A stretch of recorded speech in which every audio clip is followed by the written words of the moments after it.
저절로 판매되는 게 아니라 우리가 또 비용을 들여서 판매할 입장이 되는 것이므로 스스로 어느 정도 능력이 있어야 되지, 남의 손에 의존하면 또 유통 비용이 들어가거든요. 그런 측면을 우리가 버는 것이 중요한 게 아니라 내 농산물을 내가 어느 정도는 판매를 할 줄 알아야 되기 때문에 이 시간을 마련한 걸로 알고 있습니다. 그래서 시간이 굉장히 중요해요. 자, 그러면 PPT를 중심으로 이어가 보도록 하겠습니다. 그리고 우리 오전에 그 책자를 하나씩 보내드렸는데 혹시 오후에 새로 오신 분도 있기 때문에 다시 한번 보내드릴게요. 우리가 제가 하는 교재는 방금 그 편지가 하나씩 왔죠? 편지가 왔을 거예요. 강의 교재라고 해가지고. 그래서 패들렛 게시판에 제가 지금 그 올려놨거든요. 거기서 교재도 다운받으시고 또 거기서 질문도 하시고 또 필요한 이 시간이 끝나더라도 계속적으로 학습을 할 수 있도록 제가 교재를 2권을 올려놨습니다. 그래서 선생님들께서 끝나도 끝난 게 아니다. 계속적으로 필요한 부분은 여기를 좀 살펴보시기 바랍니다.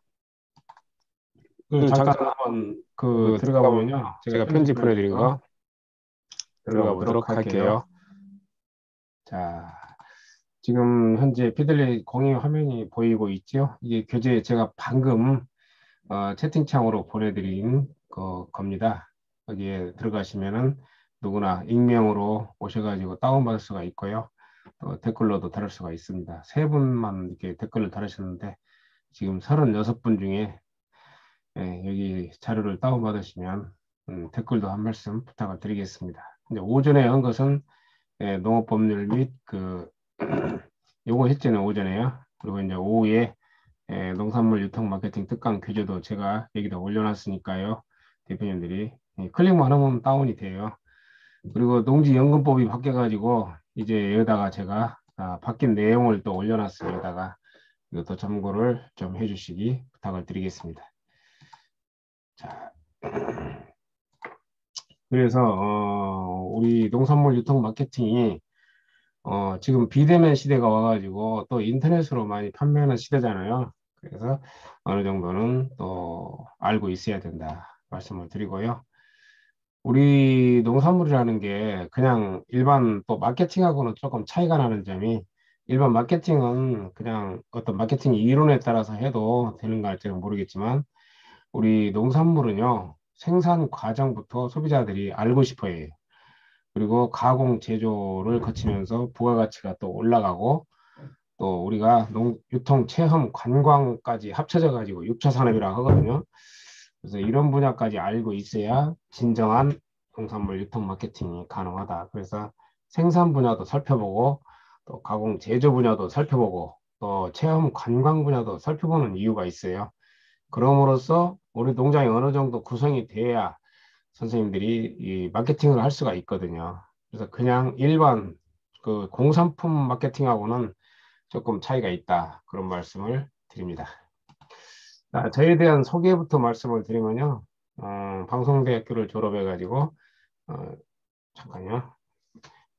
농산물 브랜드로 석사학위를 취득을 했고, 그 다음에 농촌 융복합 산업으로 박사학위를, 그 다음에 기술센터 기술원 연구관 등 30년 근무를 좀 했고요. 농촌개발 컨설턴트 자격증 10개 정도 소유하고 있습니다. 자, 목차는요, 농업이 나아갈 방향을 설정을 하고, 아까도 말씀드렸듯이, 1차가 생산이잖아요. 1차가 생산이고, 우리가 이제 1차 산업이 생산 분야거든요.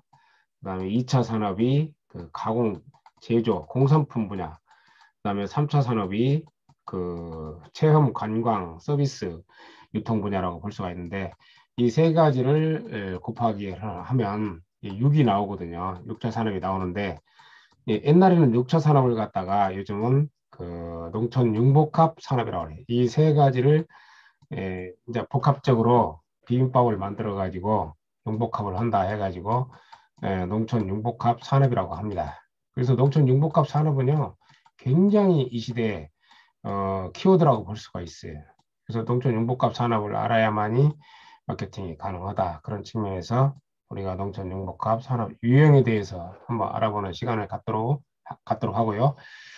그 다음에 코로나가 2020년도에 온 뒤로 유통 분야에도 많이 변화가 지금 일어났어요. 그래서 그런 분야를 좀 알아보고, 그 다음에 우리 귀농과 유통 마케팅에 대해서 알아보고, 상품 개발 요령에 대해서 한번 알아보고, 또 그냥 홍보를 하는 게 아니라 우리 귀농 귀촌 하시는 분들도 농촌에 가시면은 엄청 어려운 가운데 생산을 하시잖아요. 어떤 또 새로운 발견도 많이 하고, 그러면 스토리텔링이 중요해요 또. 그래서 이야기로 풀어가는 마케팅. 국내 식품 산업 현황을 분석하는 시간도 갖고요. 왜냐하면 가공 제조가 아까 2차 산업으로서 이게 가공 제조거든요. 굉장히 중요한 역할을 하기 때문에 그런 식품 산업 현황에 대해서 한번 알아보는 시간을 갖고요. 그 다음에 유형별 마케팅 사례, 그 다음에 농촌 자원의 가치 활용, 또 이런 걸 활용을 해야 마케팅이 되니까 창농인들이 꼭 알아야 할 치유농업, 이런 것까지 알아보는 시간을 가져보도록 하겠습니다. 50분마다 한 번씩 쉬니까요. 그렇게 지루하진 않아요. 자, 첫째는 농업이 나아갈 방향을 설정하는 시간입니다. 그래서 방향을 정확히 설정을 해야 우리 선생님들이 생산을 하고 그걸 생산한 것을 어떻게 팔아야 할 건지 이 문제가 나오거든요. 그러면 어떤 식으로 농장이 가야만이 가장 효과적이고 또 부가가치가 높냐 이 문제잖아요. 그래서 6차 산업부터 알아야 한다 이거죠. 농촌 융복합 산업이라고 하는데 그래서 1차 생산을 하기 위해서는요. 지역의 부존 자원이라면 토종 종자라든지 전통 기술도 있고 또 정착지에 중요한 또 주산물도 있고 그래요. 그래서 이러한 것을 선생님들이 발굴을 해서 안전하고 차별화된 농산물을 생산을 해야 되겠죠. 그래서 아무 농산물이나 생산하면 안 돼요. 차별화 농산물이라 하면은 소비자들이 찾는 농산물을 생산해야 한다. 이를 가공 제조해서 이제 또 그냥 원물 그대로 오면은 가장 이익이 안 남거든요. 그래서 이거를 어떤 식으로든지 가공 제조를 해야 한다. 여기에서 체험을 가미를 하는 거예요, 이제. 체험. 사람들을 오게 해가지고 직접 맛도 보게 하고 또 둘러보게 하는 것이 체험 관광이잖아요. 그래서 1차 생산과 2차, 그 다음에 가공 제조와 그 다음에 3차 체험 관광이 어우러져 가지고 3차 1차 곱하기 2차 곱하기 3차에서 6차 산업 경영 형태를 우리가 농촌 융복합 산업이라고 한다. 그다음에 참깨를 예를 들면요. 참깨를 원물 그대로 팔면 1차 생산이겠죠. 그다음에 참기름을 짜가지고 하면은 아무래도 부가가치가 좀 더 올라가겠죠. 이게 2차 가공 제조고. 그다음에 직거래 장터에 내다 팔거나 체험을 하게 된다. 그러면 3차 산업이다 이거죠. 그래서 우리가 2012년도까지는 6차 산업이라는 이름으로 진행이 됐었죠, 이게. 농산물은 가공 제조할 때요, 10배 이상의 부가가치가 생긴다고 합니다. 그래서 어떻게 해서든지 원물 그대로 팔라가지 말고요, 잼이라도 만들어서 팔고, 발효를 시킨다든지, 또 환으로 만든다든지, 엑기스로 만든다든지, 또 이런 식으로 추출을 해가지고 엑기스를 만든다든지 해야지 부가가치가 올라간다. 말씀을 드리고요. 마케팅은 상품 자체를 홍보하는 게 아니라 우리 이제 귀농 귀촌인들께서도 이제 어쨌든 규모가 적고 많고 간에 농사를 지시면은 그런 생산 과정, 고생하는 과정 이런 것을 소비자들한테 보여줌으로써 마케팅이 된다 이거죠. 무조건 내 농산물 좋다 사가세요가 아니라 내가 고생하는 모습을 보여줌으로써 소비자들이 신뢰를 갖는다 이거예요. 그래서 과정을 소개하는 것도 하나의 홍보고 마케팅이다. 그런 말씀을 드리고 싶습니다. 자, 그 다음에요. 1차 산업은 생산이고, 아까 한 건 나오네요. 한 가지는 무용의 생산도 생산이다. 보이지 않는 거. 그다음에 2차는 뭐 이렇게 금방 말씀드린 거고, 3차는 이렇게 유통, 판매, 체험, 관광, 외식, 숙박, 컨벤션, 치유, 교육 등을 포함한 그런 서비스 분야까지 이제 우리 농촌에 들어와 있는 거라고 볼 수가 있습니다. 그래서 1차, 2차, 3차는 6차 산업이고 이것이 바로 농촌 융복합 산업이다. 그래서 정부에서는요. 메모를 해놓으실 게 www. 6차 산업점 com 이 사이트에서 이게 농어촌 종합 6차 산업 사이트거든요. 전국적으로 굉장히 많은 농가들이 등록이 돼 있고 우수 사례도 많이 올라가 있어요. 그래서 인증 제도를 또 시행하고 있어요. 6차 산업 농장 인증. 그래서 인증을 받으면은 좋은 점이 많이 있죠. 개인은 15억까지, 그 다음에 법인은 20억까지 3년 거치 7년 상환으로 또 5년 거치 10년 상환으로 정책 자금도 대출받을 수가 있습니다. 좋은 점도 있어요. 자, 농업농촌의 트렌드입니다. 첫째는 저성장 시대다, 지금이. 그래서 지속 가능한 농업농촌 시대를 열어가야 되고요. 개방화 시대다. 개방화 시대에는 수입 농산물이 들어온다는 얘기예요. 그래서 우리가 아무 농산물이나 생산은 안 되고 차별화 농산물을 생산을 해야 된다. 세 번째는 고령화 시대예요. 그래서 고령화 시대에 맞는 농산물, 농식품을 생산해야 되고 소비자 개성어 시대다. 그래서 소비자들이 특이한 거를 좋아해요. 그래서 소비자 구매 수요에 맞는 그런 식품을 만들어야 된다. 농산물을 만들어야 된다. 그 다음에 글로컬 시대다. 그래서 코로나 영향으로 인해서 우리가 외국 농산물도 많이 못 들어오고 또 우리가 외국 나갈 수도 없고 그래서 지역의 농산물은 지역에서 소비하자 이거죠. 그것이 바로 글로컬 시대라고 볼 수가 있습니다. 여섯 번째는 공생어 시대다 이거죠. 공생어 시대다. 그래서 공생어 시대는 뭐냐면 순환형 사회이고 또 나눔의 사회다. 그 다음에 일곱 번째 키워드가 중요한데요. 지속 가능성이 있어야 되고 두 번째는 차별화가 있어야 되고 품질이 좋아야 되고 안전이 확보돼야 되고 소비자가 중시되는 사회, 고령화 시대, 복지 사회, 협동과 배려, 개성, 로컬, 공생농법. 공생농법이 환경도 살고 나도 살고 그래서 이러한 키워드는요 상식적으로 한번 알아두시면 좋겠고 배울 점은 현상을 보고 트렌드에 맞는 6차 산업 상품을 만들어야 된다 이거죠. 현재 트렌드를 보고 거기에 따라서 생산도 하고 가공 제조도 하고 그런 또 체험 프로그램도 만들어 보고 하라는 얘기예요.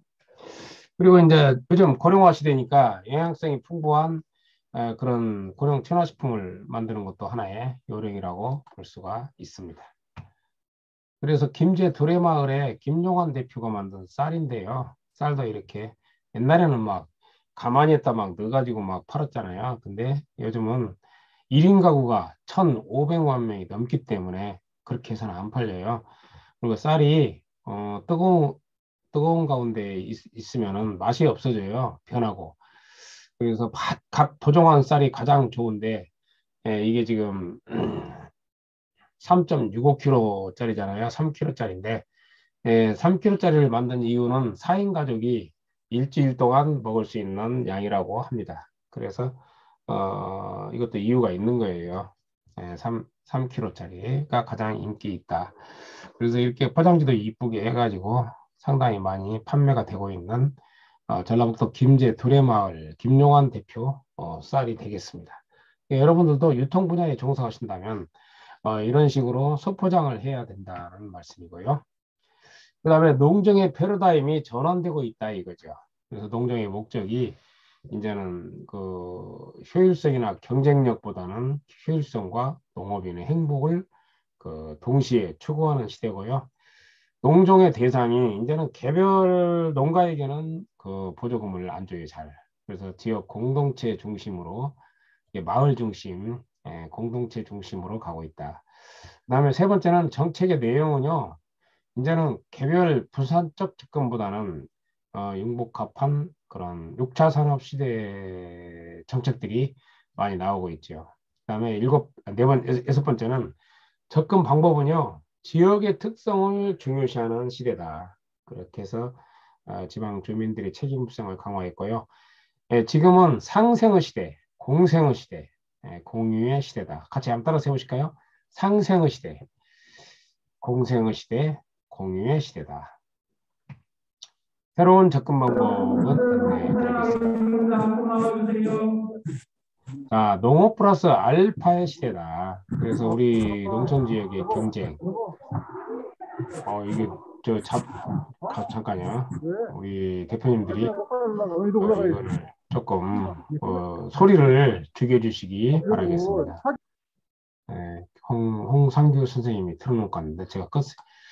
자, 새로운 접근 방법은요, 농업 플러스 알파의 시대다. 그래서 농업 플러스 알파가 뭐냐면요, 농촌 경제를 구성하는 다양한 산업 부분이 있잖아요. 농촌 관광, 제조, 뭐 통신 분야, 정보통신 분야까지 이제 농업으로 들어왔다는 얘기예요. 그래서 농업이라는 본질은 그대로 놔두고 여기다가 계속 그 플러스 알파를 하고 있는 거예요. 이 알파가 뭐냐? 이런 것도 들어온다 이거죠. 제조업도 들어올 수가 있는 것이고 정보통신 산업도 들어올 수가 있는, 농촌 관광도 들어올 수 있는 것이고. 그래서 우리 농업이 이제는 생산만 하는 시대가 아니라 이런 것들이 돌아가지고 새로운 부가가치를 창출하고 있다. 그렇게 설명을 드릴 수 있겠습니다. 그 다음에 농업의 대상은요, 전 국민이다. 그렇게 지금 돼 있어요. 그래서 우리 소비자들이 굉장히 중요한 시대입니다. 사실. 왜냐하면 소비자들이 있어야 내 농산물을 사가니까. 그 다음에 다양한 액션 그룹을 통한 농창업 유행입니다. 그래서 우리가 이거 창업이 농촌 쪽으로 엄청나게 많아요. 그래서 우리 대표님들도 귀농귀촌 하시는 이유가 아마 농촌 쪽에서 창업을 하실 분도 있더라고요. 그런 분들을 위해서 한번 준비해 봤습니다. 자, 첫째는 산업 분야 네 가지입니다. 산업 분야로 네 가지가 있는데요. 1차 중심 창업이 있고 2차 중심 창업이 있고 그 다음에 3차 중심 창업이 있습니다. 그리고 6차 중심의 창업이 있고, 그럼 아시다시피 1차 생산이라고 했잖아요. 재배. 이런 쪽으로 그 창업을 하는 거예요. 뭐 드론 사업단이라든지 농약 방제, 드론 농약 방제 그런 사업단 이렇게 만들어 가지고 그 들력을 전부 다 이 젊은이들이 드론으로 약을 준다든지 이런 것이 이제 1차 중심의 창업이죠. 아니면 벼농사를 집단적으로 지어진다든지 들력별 경영체라 가지고 그거보다. 그다음에 2차 중심 창업이 있습니다. 이제 가공 중심의 창업을 말하고요.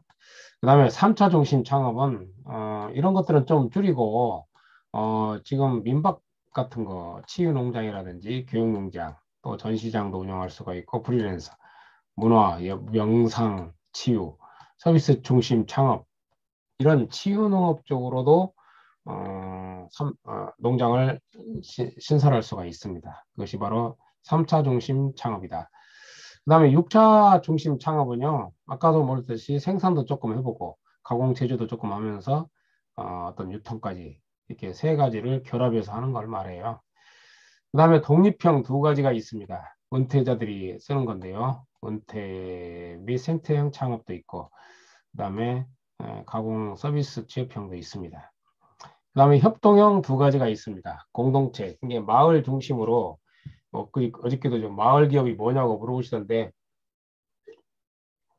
그 마을 기업을 말해요. 마을 기업. 마을을 배경으로 기업을 만들어 가지고 운영하는 동네 사람들 나오라 전부 다 직원으로 채용하고 공동체 창업형이 있고 사회적 기업 창업형도 있습니다. 그 다음에 젊은 청년들한테 많이 좀 해당이 되는 건데 융복합형 창업도 있습니다.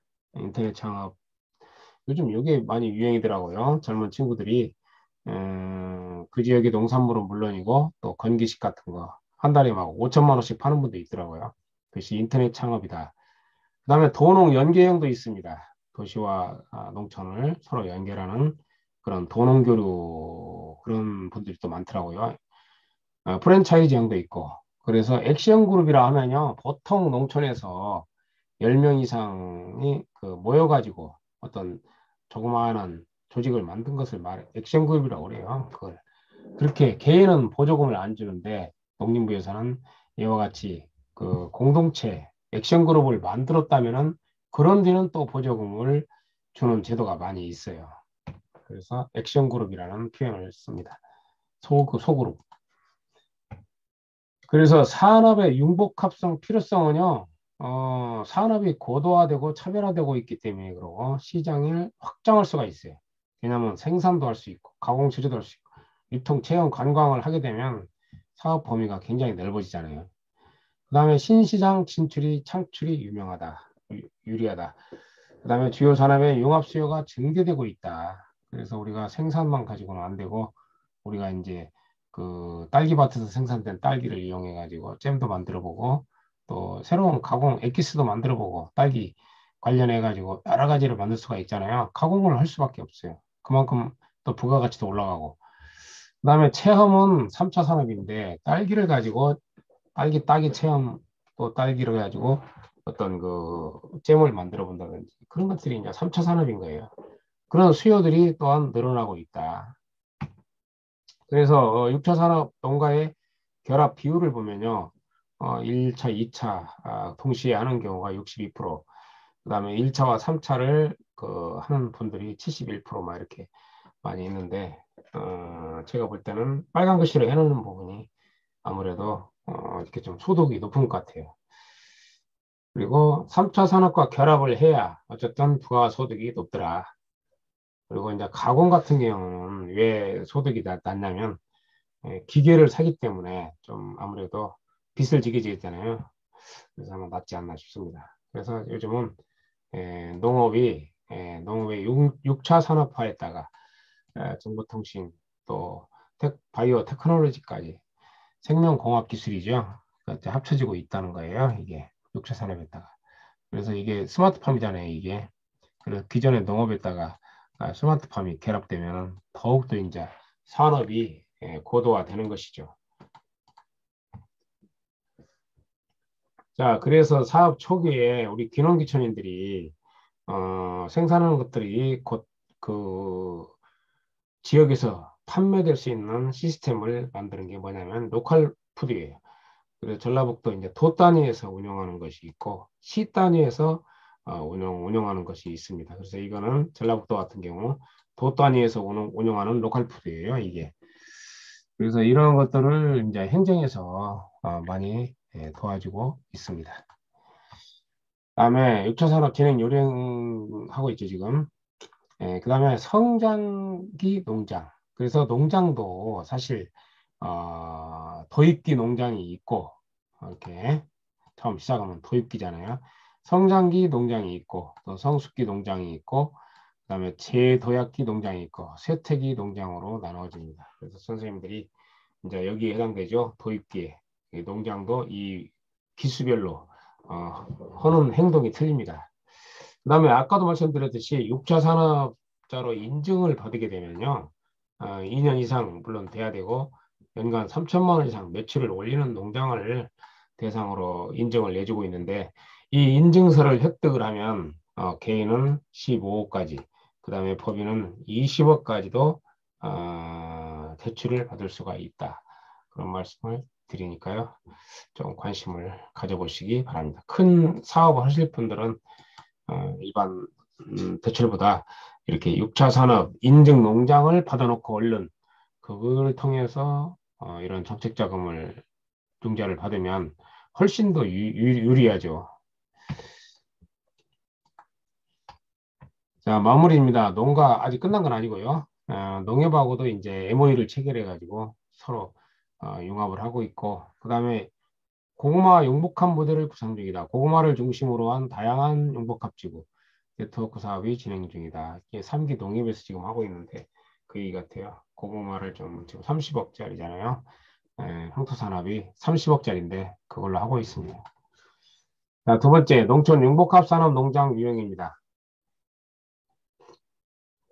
그래서 아시다시피 마케팅을 하려면은 내 농장 유형이 뭐냐에 따라서 마케팅 방법이 틀려져요. 내가 생산 중심이냐, 아까 2차 가공 제조 중심이냐, 3차 유통 체험 관광 서비스형 그런 농장이냐에 따라서 마케팅 방법이 달라져야 한다 이거죠. 자, 첫째, 외식 인구는 전 국민의 75%가 외식을 한다고 합니다. 그래서 95%는 가정에서 조리도 하지 않고 외식을 하고 49%는 또 HMR을 먹는다 그래요. 그 다음에 외식하는 사람의 32%는 밥하기가 귀찮아서 외식한다고 가장 선호하는 식당은 한식집과 고깃집이라고 합니다. 그래서 면역력 때문에 그러는지 코로나 때도 고깃집은 잘 나가더라고요. 일회 외식 비용은 1만 원에서 3만 원 사이고요. 김치 구입 용량은 1kg 이하가 가장 많았습니다. 그래서 이것을 그냥 넘어가면 안 되고요. 우리 대표님들이 김치 같은 경우에 빨간색이 김치거든요. 1kg 이하가 이렇게 거의 절반을 차지할 정도로 이제 옛날에는 막 20kg짜리 막 이렇게 김치 절인 김치 사가고 그랬잖아요. 근데 완전히 이런 식으로 소포장 시대가 왔다. 그래서 왜 그러냐면 김치를 몽땅 갖다 놓고 먹는 시대가 아니에요 지금. 어차피 뭐 1년 내동 먹으면 신선미도 사라지고 하니까 그때그때 사서 먹는데 1kg짜리가 가장 많이 팔렸더라 이거죠. 자, 그다음에요. 자, 두 번째입니다. 농촌 융복합 산업화 6차 산업 의미. 그래서 아까도 말씀드렸듯이 1차 생산과 2차 가공 제조와 그다음에 3차가 어우러져 가지고 농촌 융복합 산업이라고 했는데 거기다가 이제 정보통신 기술도 들어가고 또 바이오 테크놀로지도 들어간다 했잖아요.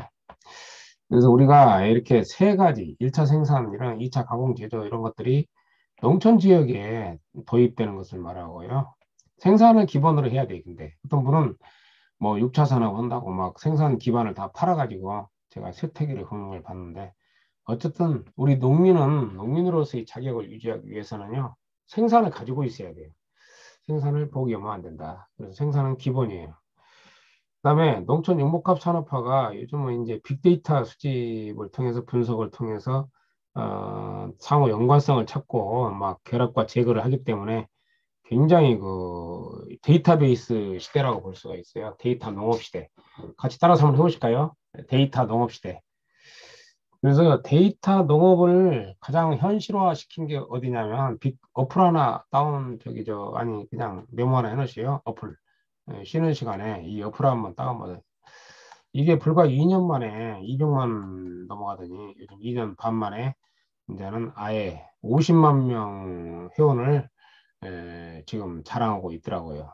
대단합니다. 이게 거기 날씨 정보도 주고 뭐 가격 정보, 가격 지원 또 각종 스마트팜 설계도 그런 것도 해주고 또 숨은 보조금 찾기라고 해가지고 각 지방자치단체마다 우리가 어디 숨어 있는가도 모르잖아요. 그런 기술센터 다 공공기관이 틀리는 게. 근데 이런 것들을 다 모아가지고 한꺼번에 숨은 보조금 찾기에 들어가시면은 각 시군에서 일어나고 있는 그런 그 보조 사업을 알 수가 있다 이거죠. 접수를 또 그렇게 할 수가 있는 거죠. 시간에 맞게. 자, 이번에는 경영 다각화형 또 연계형에 대해서 알아보도록 하겠습니다. 그래서 하나의 개별 농업 경영체가 일반 농가를 갖다가 농업 경영체라고 그래요. 경영체 등록을 한 농가를.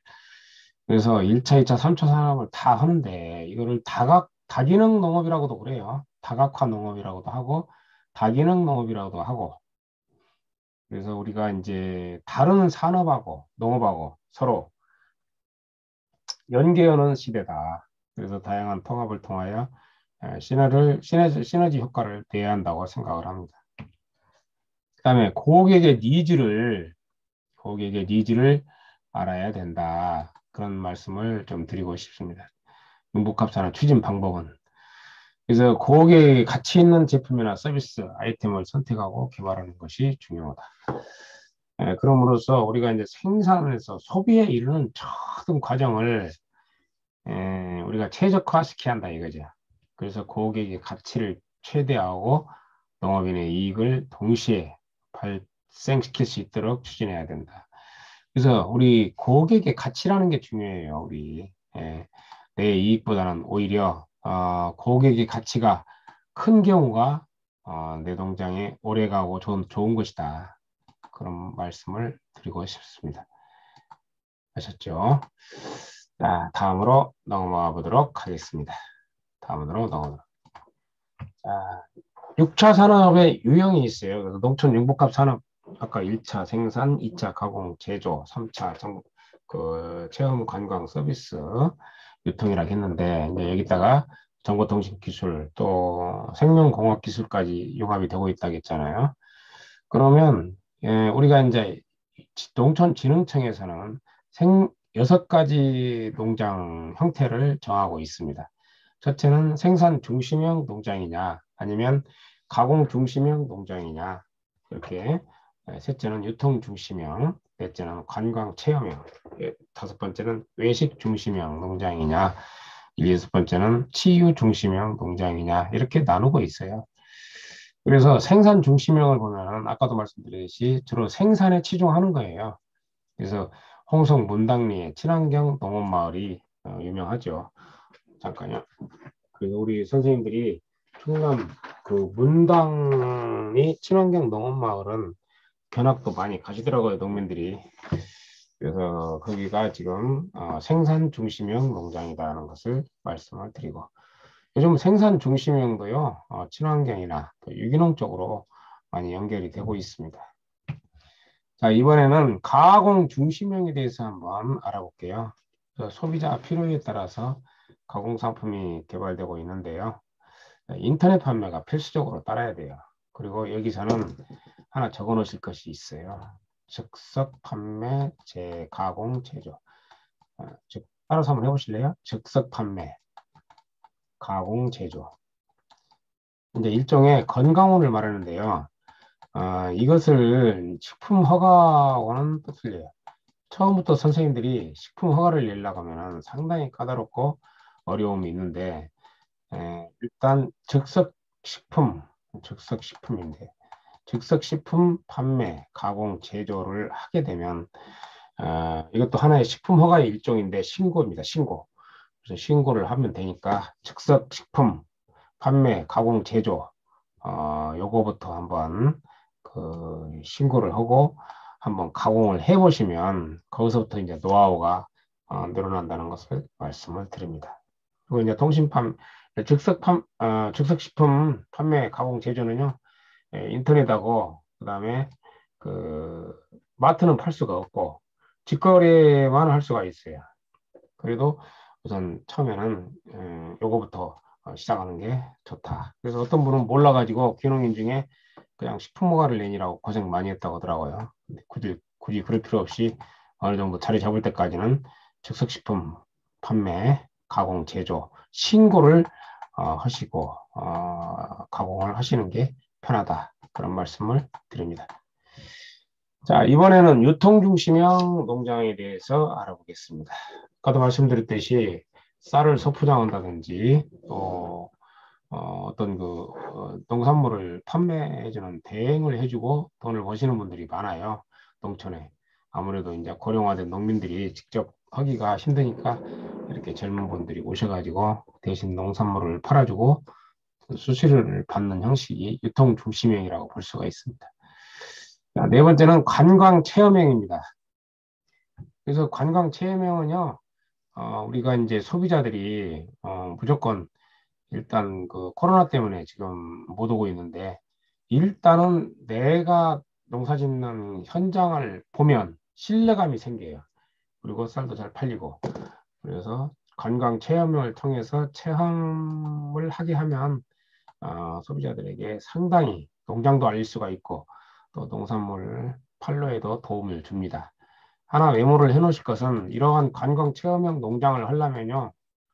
각 시군에서 시행하는 도지사 인증, 체험 지도사 자격증 하나 따놓으시면은 여러분들 앞날에 아니 여러분들이 아니라 관광 체험형으로 농장을 하시려는 그런 분들에게 이 자격증이 큰 도움을 줄 거라고 생각을 합니다. 그래서 각 시군마다 또 무료로 이 자격증 제도를 가끔 그 교육을 해주더라고요. 보통 92시간을 받으면 주는 건데 도지사 인증 자격증인데요. 좀 욕심을 한번 내보실 만한 자격증입니다. 어차피 체험을 해야 되니까요. 그 다음에 다섯 번째, 외식 중심형 농장이 있다. 그래서 외식 중심형은 아무래도 음식 같은 것이 또 우리 농촌에 부가가치를 주기 때문에 이게 외식 중심, 농가 맛집이라고 해가지고 한때는 진흥청에서도 이제 지원을 해줬는데 지금은 뭐 지원하지 않는 것 같더라고요. 근데 외식 중심형도 요즘은 괜찮습니다. 특히 이제 시골서는 밥상으로 도시인들을 모시면은 잘 도시 근교에서 해야 되거든요. 너무 많이 떨어져도 요즘은 안 가더라고요. 그 다음에 마지막으로 치유 중심형 농장이다. 그래서 우리 농촌에 있는 모든 자원들을 이용해 가지고 사람의 그런 심신을 치료하고 또 정신을 치유시키고 힐링하게 하는 그런 역할을 농업이 한다 이거죠. 사실 우리도 좀 마음이 불안하거나 뭐 그럴 때는 뭐 상추를 따준다든지 뭐 텃밭을 가꾸면은 그런 걸 잊어버린다고 하잖아요.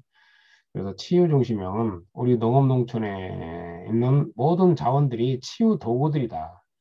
그래서 심신을 치유하고 어떤 힐링을 하는 거기 때문에 또 기능성 약용 농산물도 좀 팔고 이런 것들은 외국에서 네덜란드에서는 지금 1,500 농가가 성공적으로 하고 있고 3,000 농가까지 늘어날 예정으로 있고 유럽 전체적으로 우리나라도 600 농가 정도 수준인 그런 치유 농장들을 이제는 작년에 좀 법이 개정됐잖아요.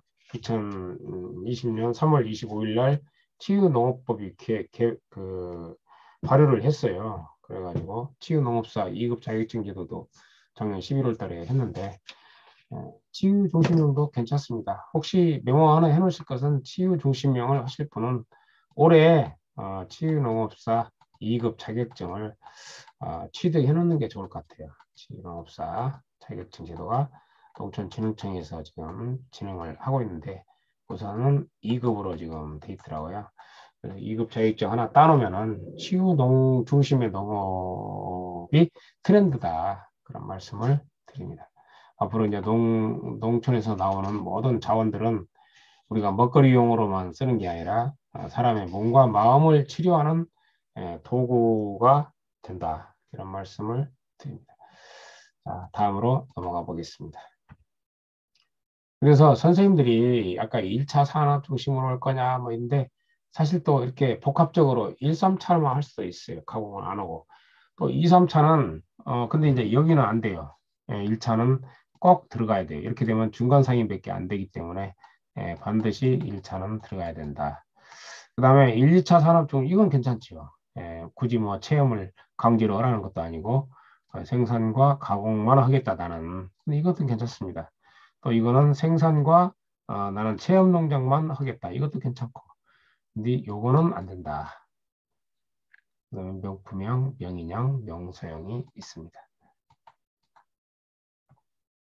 으로 넘어갈게요. 자, 그러면 6차 산업, 농촌 융복합 산업은 농장은 이런 농장은 누가 운영해야 하느냐 이거죠. 그럼 저는 농가가 하면 되는 것이고 요즘은 여성 농업인도 많이 합니다. 또 고령 농업인도 하고 또 지자체도 직접 운영할 수도 있고 농협도 합니다. 그다음에 농촌공사 그런 데서도 하고 마을 이장도 하고 많이들 해요 요즘은. 이제 1차, 2차, 3차로 나눠가지고 진행을 하고 한다. 그래서 기술센터에는요 4천만 원짜리 가공 제조 공장 만들으라고 이런 사업도 있어요. 이게 자부담이 얼마인지 아세요? 800이 800. 보조금이 3,200이다. 그래서 의외로 그 농촌 쪽에 잘만 살펴보면요 보조 사업이 꽤 있어요. 그래서 팜모닝 어플이 좋은 이유가 숨은 보조금 찾기라 해가지고 이따 핸드폰에서 한번 받아보세요. 아무리 바빠도 50만 명이 농민들이 가입을 했다고 하네요. 그러니까 이 데이터 기반 그 어플이기 때문에 상당히 우리 농민들이 열광을 하는 것 같아요. 그래서 이렇게 보조 사업을 잘만 활용해도 내 돈 그냥 800만 원만 들으면 되잖아요. 3,200만 원을 보조를 주니까 이런 제도가 많아요. 그다음에 행정에서 하는 소규모 6차 산업 2억짜리도 있습니다. 이것도 이제 내 돈 1억 4천만 있으면 돼요. 보통 이것도 30% 자부담이라 6천만 원만 부담하면 되고 1억 4천을 그 보조를 해준다. 그런 말씀을 드릴게요. 꽤 많죠. 보조금이 의외로. 그래서 우리가 6차 산업을 하기 전에 대표님들이 아이디어가 중요하다고. 6차 산업은요, 아이디어가 있어야 돼요.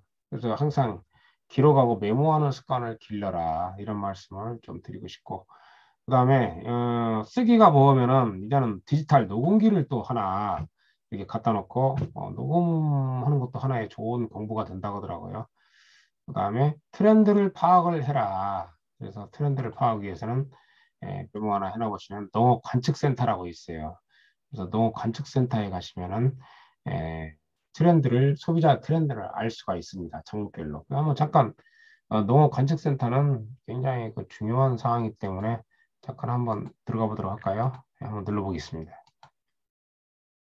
자, 여기 지금 공유가 지금 안 되고 있죠? 잠깐 공유를 해제하고 다시 제가 새로 공유를 해드릴게요. 자, 그죠? 네. 지금 농업관측센터에 들어왔습니다. 관측센터에 가시면요, 농업 관측 정보가 있고, 뭐 원예 분야 관측 정보, 축산물 분야 관측 정보, 곡물 분야 관측 정보 이런 것들이 막 있습니다. 그래서 관측센터에 가셔가지고 여러 가지 그 정보를 얻을 수가 있습니다. 작물별로. 이것도 좀 많은 그 자료가 많기 때문에 농업전망 홈페이지 바로 가기 행사도 하네요. 농업전망 이런 것도 참여하는 것 참석하는 것도 괜찮을 것 같아요. 자, 그 다음에 이게 중이됐네요. 자,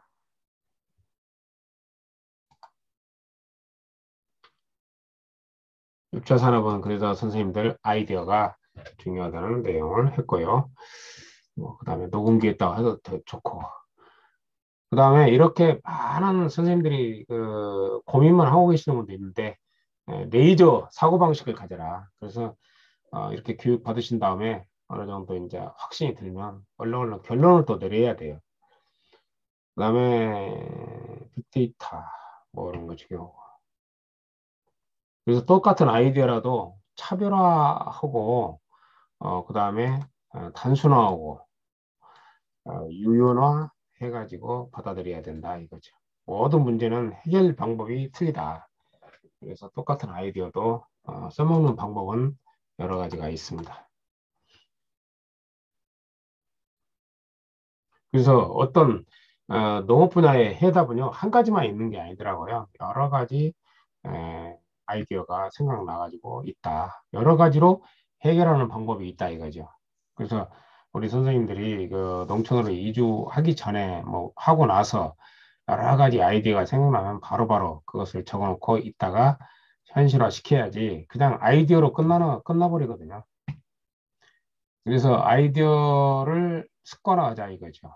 그러기 위해서는 9가지 아이디어 내는 방법을 제가 또 올려놨어요. 첫째는 대용을 해라. 그래서 어떤 용도를 바꿔보는 거예요. 두 번째는 다른 것에 있는 아이디어를 농업적으로 가지고 와보는 거예요. 예를 들어서 삼성전자에서 개발한 아이디어를 농업 쪽에 적용시켜 본다 이거죠. 전혀 관계없는 IT 분야에 어떤 적용을 시키면 성공을 했겠죠.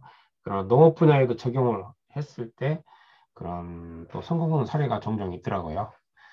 그다음에 이거를 변경을 한번 해보라 이거죠. 변형을 시켜봐라. 기존의 상품의 형태라든지 그런 것을 뭐 삼각형으로 해본다든지 꼭 사각형으로 하라는 부분 없거든요. 재밌게 아랫목걸로 이런 식으로 포장지를 만들어 본다든지 뭐 이런 식으로 만들어 본다든지 그래야지 사각형만 고집을 일은 아닌 것 같아. 그 다음에 그렇죠. 변형을 시켜봐라. 그 다음에 확대를 시켜봐라 이거지. 확대를 시켜봐라. 축소시켜봐라. 소포장 시대니까 기존의 큰 박스를 없애고 축소시켜봐라. 그 다음에 대체시켜봐라. 다른 용도로 대체시켜봐라.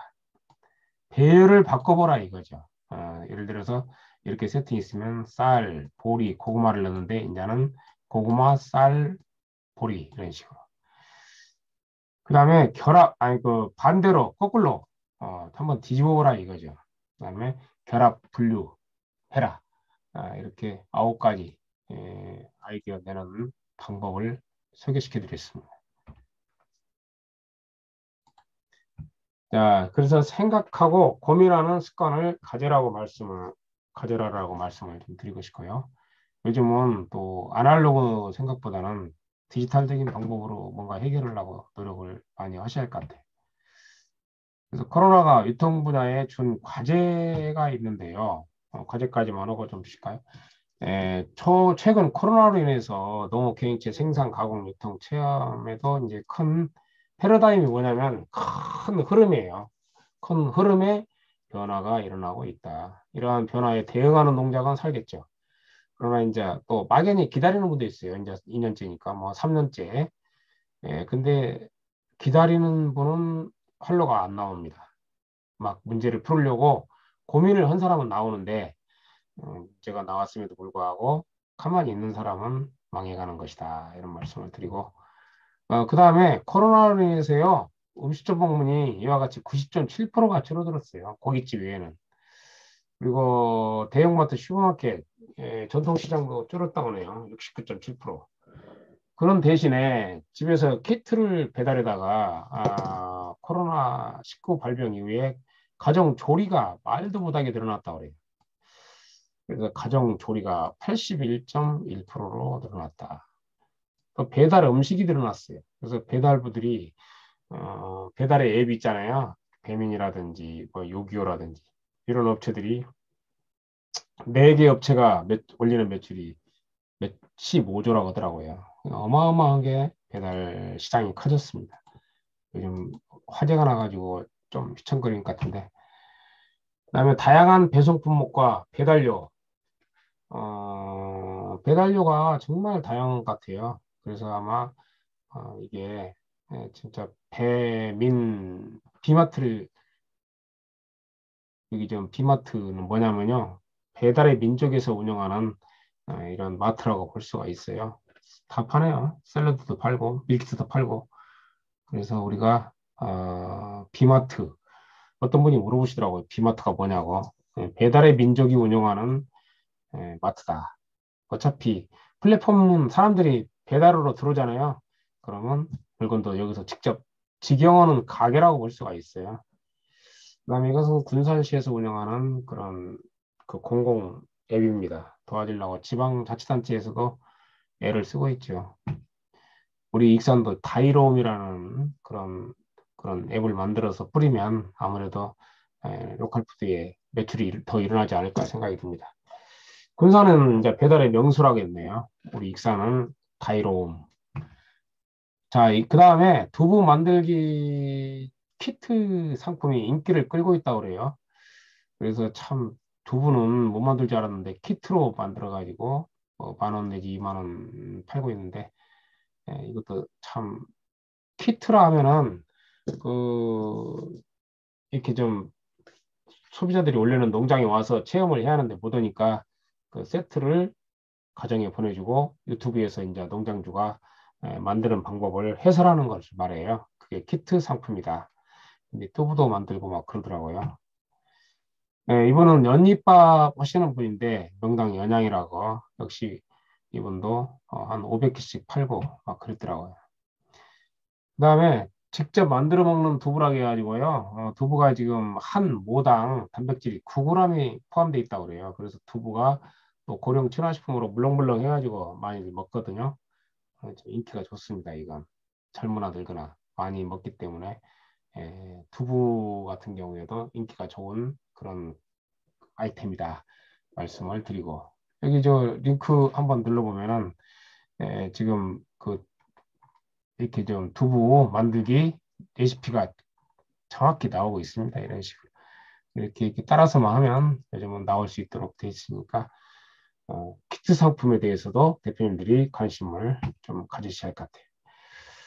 역시 배달앱 시장이 지금 엄청나게 크고 있는데 배민하고 그런 요기요, 요기요에서 운영하는 마트는 요마트, 배달의 민족에서 운영하는 그 사이트는 마트는 비마트라고 하죠. 그 다음에 배달 앱에서 이제 화장품도 팔고 있다는 판단은 그런 신문이 났더라고요. 그래서 플랫폼이라는 것은 수백만 명이 들어오는 곳이잖아요.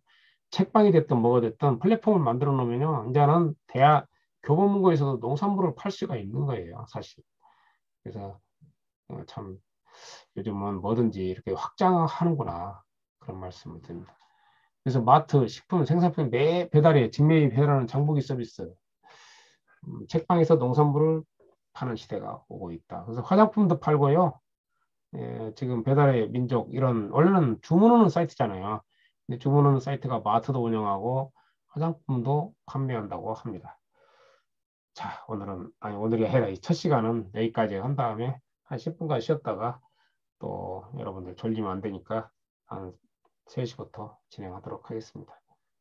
고생하셨습니다. 첫 시간.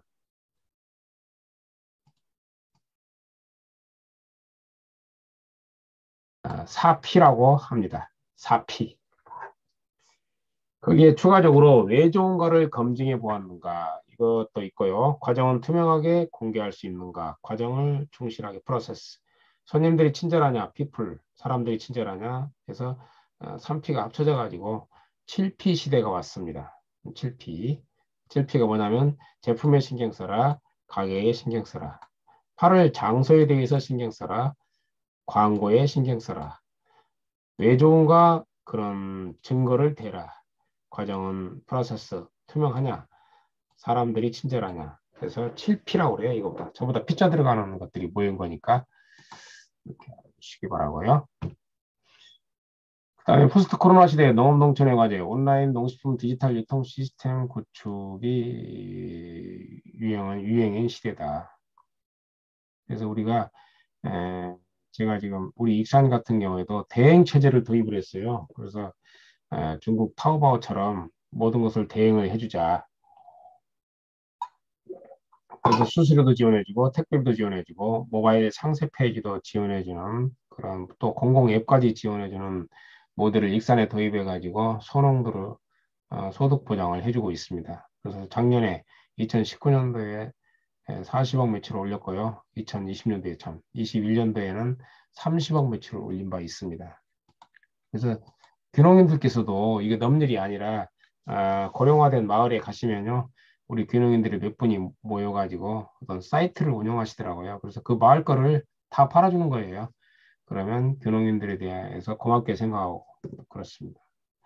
그래서 대행 체제를 할 수도 있어요. 그래서 그게 유통 중심의 귀농이 되는 것이죠.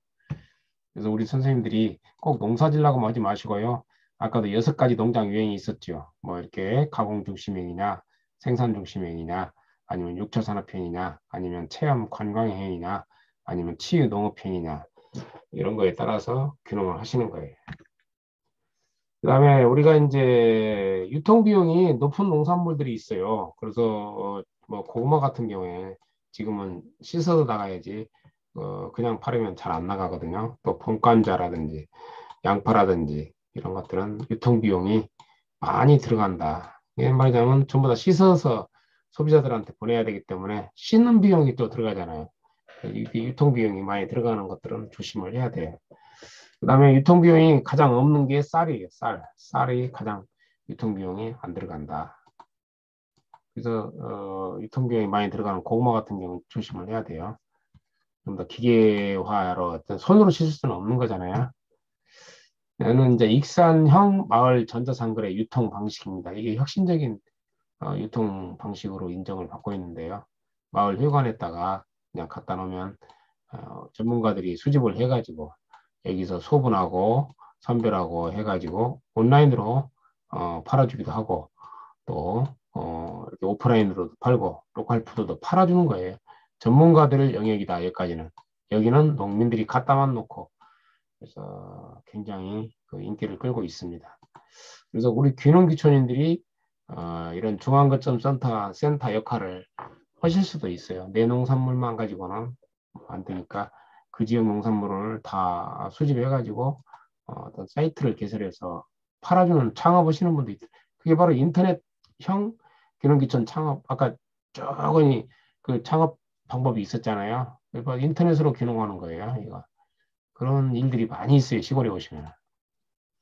왜냐하면 고령화가 진행됐기 때문에 직접 농민들이 못하는 부분이 있거든요. 그런 것을 귀농인들이 할 수가 있다. 그런 말씀을 드립니다. 그래서 뭐 교육 같은 것도 있으니까 한번 이런 데 참가해 보시면 좋고. 그 다음에 이건 뭐냐? 이건 넘어갈게요. 그래서 코로나 시대에는 이렇게 가치가 변했다는 얘기예요. 환경의 가치, 건강의 가치, 안전에 대한 가치, 공동체 가치가 중요시 되는 사회로 지금 변했다. 그런 말씀을 드리고 있습니다. 그래서 우리 귀농귀촌인들이 갑자기 많이 늘어나다 보니까 땅값이 올랐고요. 저밀도의 농촌의 가치가 증대되고 있고 또 은퇴 인력이 늘어났어요. 갑자기 코로나 시대에 이에 대응한 주민이 요구하는 생활 기반이 지금 제고되고 있습니다. 그래서 우리 농촌도 지금 많이 변하고 있고요. 그 변화에 따라서 우리가 움직여야 된다.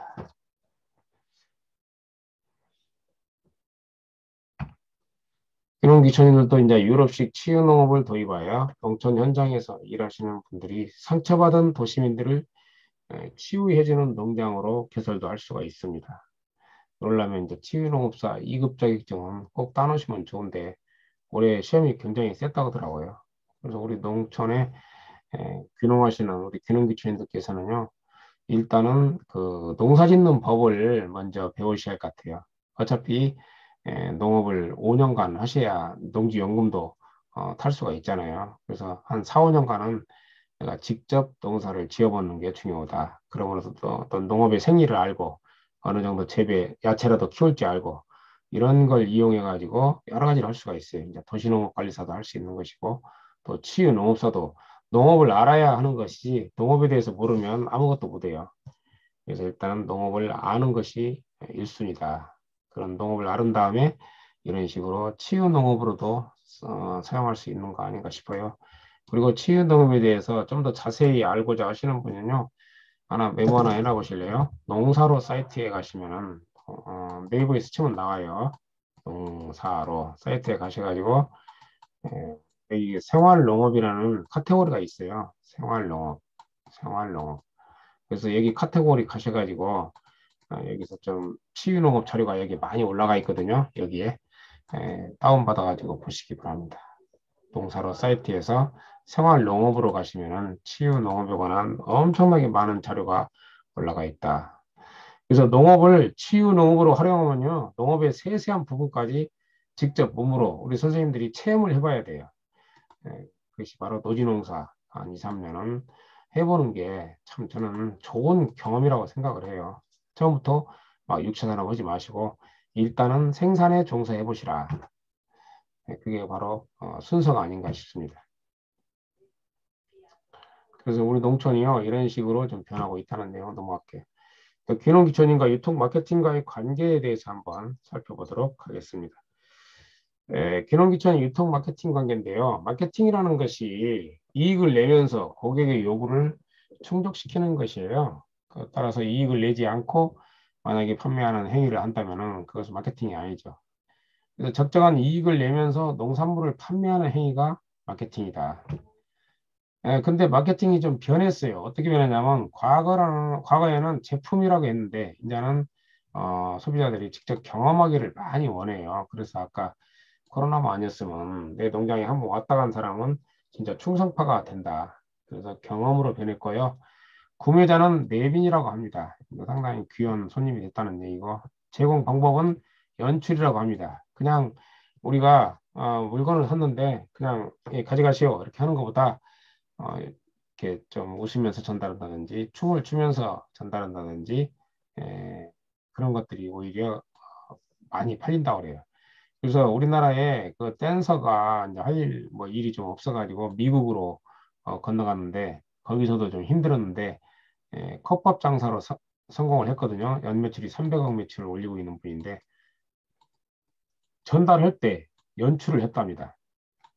어떻게 연출했냐? 춤을 추면서 전달했다 이거죠.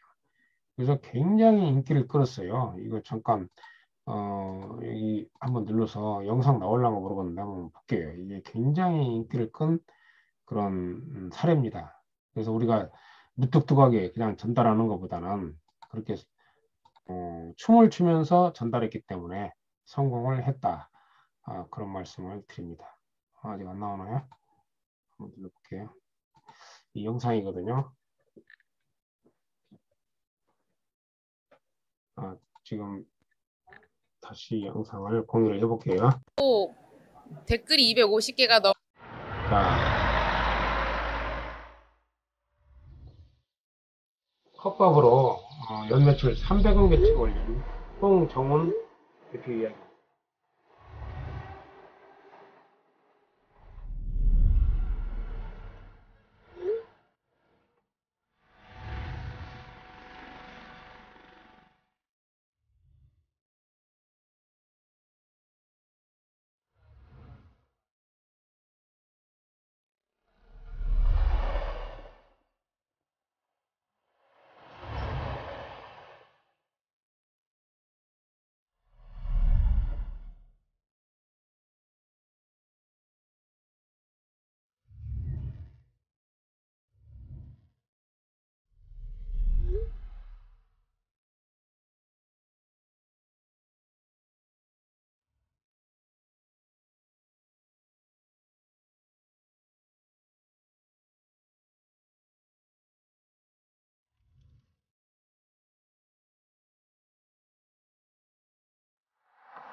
춤을 추면서 이제 전달하죠.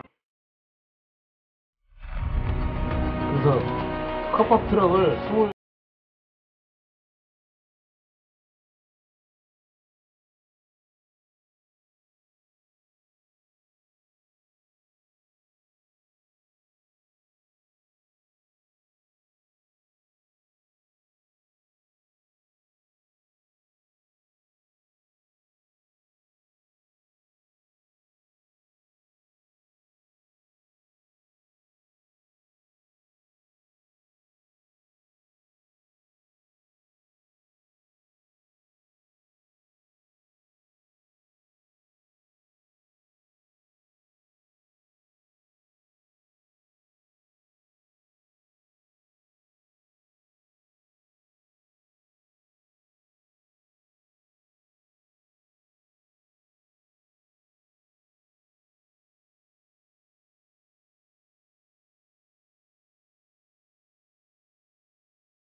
필요가 없는 것 같아요, 사실.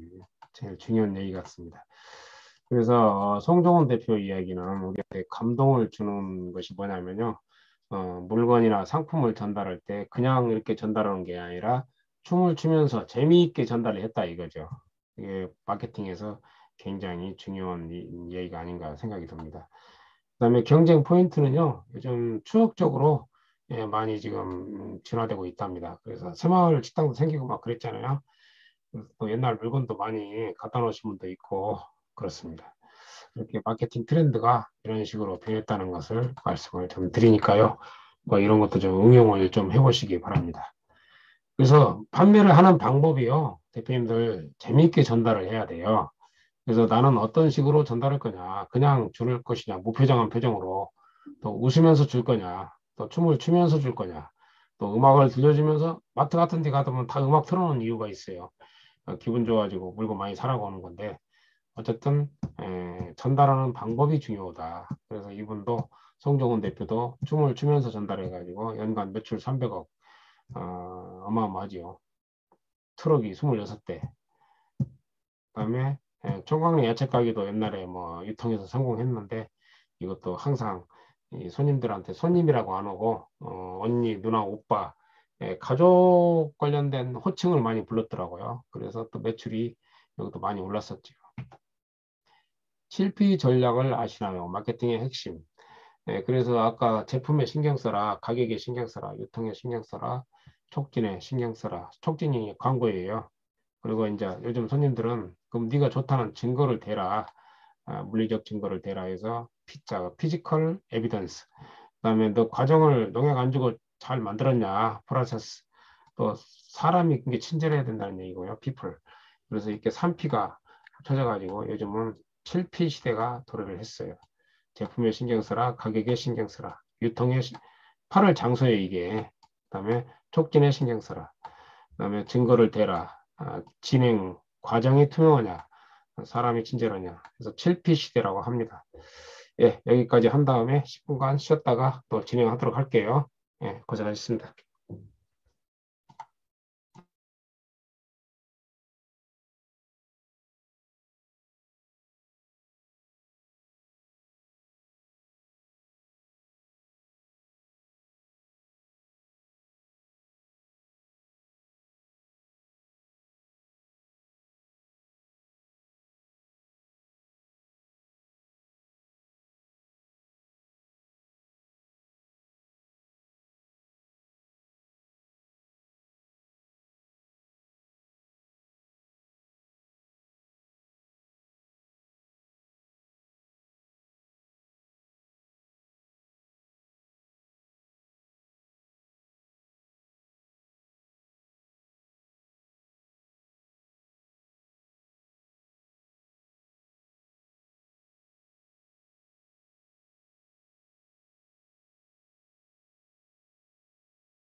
실피 전략에 대해서 지금까지 말씀을 드렸는데 충분히 이해는 가시죠?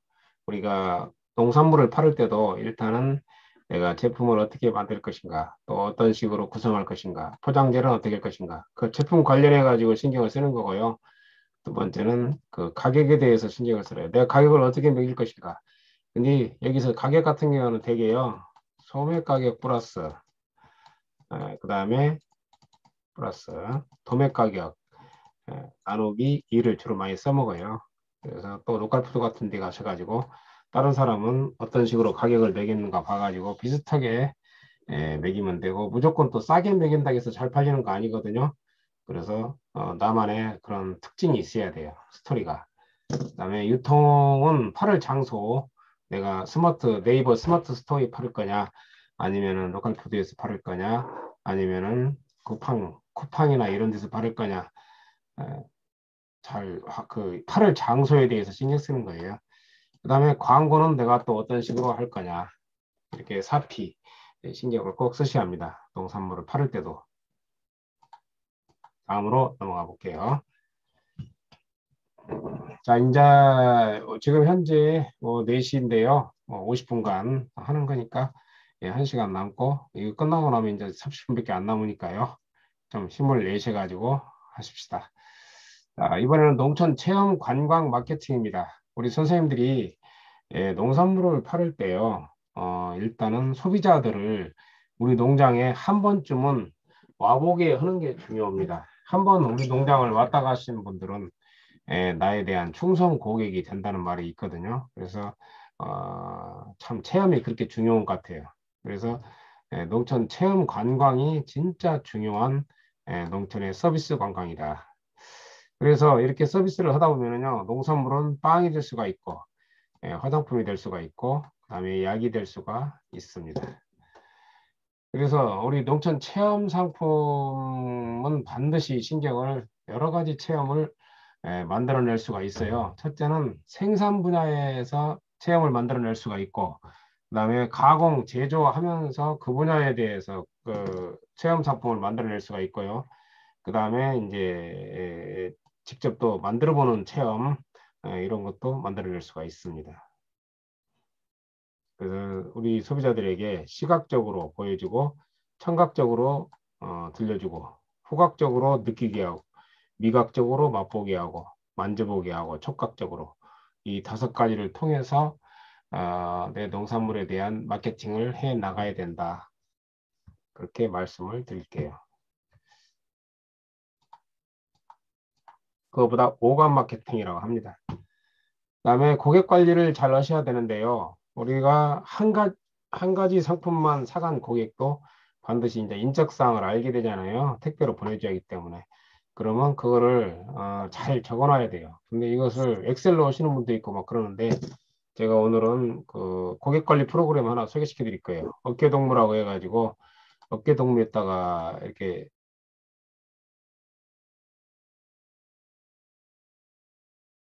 그래서 선생님들이 스토리텔링 유통 마케팅에 대해서는 기본적으로 상식을 알아놓으시면 나중에 써먹기 좋습니다, 이게.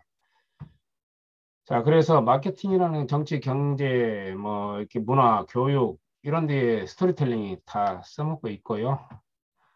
또 정의는 뭐냐면은 상품의 특성을 객관적으로 설명하는 것이 아니라 고객이 관심을 가지고 반응하는 흥미로운 이야기거리로 풀어나가는 거예요. 상품의 특성을. 그래서 그 상품에 담겨져 있는 의미나 개인적인 이야기를 제시함으로써 몰입과 재미를 불러일으키게 하는 것을 스토리텔링이라고 합니다. 한마디로 그 물건에 담겨져 있는 이야기를 소비자들이 즐기도록 하는 거예요. 사실 우리 대표님들이 어떤 상품을 만들어 보시면 알지만은 예를 들어서 그냥 뭐 일반적인 농산물은 별로 뭐 이야기거리가 많이 없을지도 모르는데 뭐 자연재배로 한다든지 또 무농약으로 한다든지 유기농으로 한다면은 우리가 풀도 손으로 뽑아야 되고 헐려이가 많아요. 정성을 들이잖아요. 그래서 뭐든지 정성을 들이지 않으면 또 농산물도 잘 안 나오니까 그런 이야기를 소비자들한테 알려줘야 한다 이거죠. 나만 알고 있지 말고. 그게 바로 스토리텔링이다. 상품에 이야기를 입히는 거예요. 그런데 왜 이런 걸 하냐면요. 커피를 테스트 해봤는데 길거리 커피하고 어떤 유명 회사 커피하고 구분을 못 하더라는 거예요, 사람들이. 그래서 이게 커피 선택에는 상품의 질을 넘어서는 뭔가가 있구나. 그래서 우리도 어떻게 보면 세상 살다 보면은 꼭 그 이유가 설명이 안 되는 것이 있어요. 그런 것이 있습니다. 도저히 말도 안 되는 이유로 물건을 사고 그래요. 롤프 엔센은요, 미래의 부를 창조하는 길은 더 이상 기능에서 나오지 않고 상상력을 자극하는 스토리가 담긴 제품을 구매할 것이다. 그러니까 미래 고객은 이렇게 이야기가 담긴 상품을 사갈 것이다. 그런 얘기입니다. 스토리텔링 마케팅의 정의입니다. 객관적으로 상품을 설명하는 것이 아니라 흥미로운 이야기거리로 풀어나가는 것을 말한다. 그런 말씀이에요. 그래서 사실 마케팅이 아니라 감성 마케팅이다. 그래서 이성이나 머리, 상품 광고 대신에 감성이나 가슴, 가치 부여가 중요한 패러다임입니다. 그리고 마치 우리도 이제 그 중매쟁이가 있어가지고 결혼하듯이 상품도 소비자들한테 갈 때는 가운데서 뭔가 그 중매쟁이가 있어야 된다. 그게 스토리예요, 스토리. 예를 들어서 극장 영화 시사회를 하는데 한쪽에는 김태희 사진을 넣고 또 한쪽에는 건강에 좋은 영양에 좋은 미네랄 워터 이렇게 써붙였더니 전부 여기치 김태희 사진 있는 티치를 가져갔대요. 같은 물인데도 이와 같이 사람들은 물병을 가져갈 때도 뭔가 이렇게 영화 배우가 웃고 있는 티치를 가져갔다.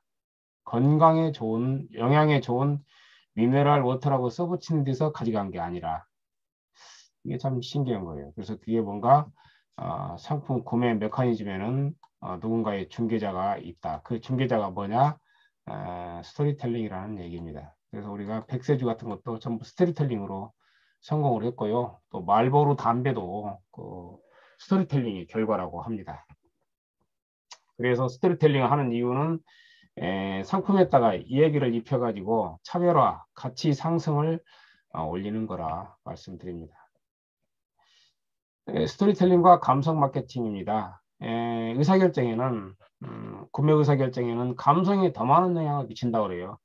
뭐 제품이 얼마나 차이 나겠어요. 근데 인간의 사고는 95%가 무의식 중에서 일어나고 나머지 5%도 도저히 언어로서 설명을 못하는 가운데 구매가 이루어지기 때문에 그런 것 같아요. 지금은 감성 마케팅의 시대다 이거죠. 감성 마케팅이 굉장히 중요합니다. 알프스 에비앙 레뱅이라는 마을에서요, 어떤 귀족이 거기서 나오는 물을 먹고 불치병이 나왔는데 그게 바로 에비앙 생수입니다. 구전 마케팅으로 성공한 사례인데요. 알프스 산맥에서 내려오는 얼음 녹은 물을 먹어가지고 나섰기 때문에 거기다가 물공장을 차렸는가 봐요. 그래서 에비앙 생수인데 마을 이름이거든요, 에비앙이. 그래서 엄청나게 세계적인 물 회사가 됐어요.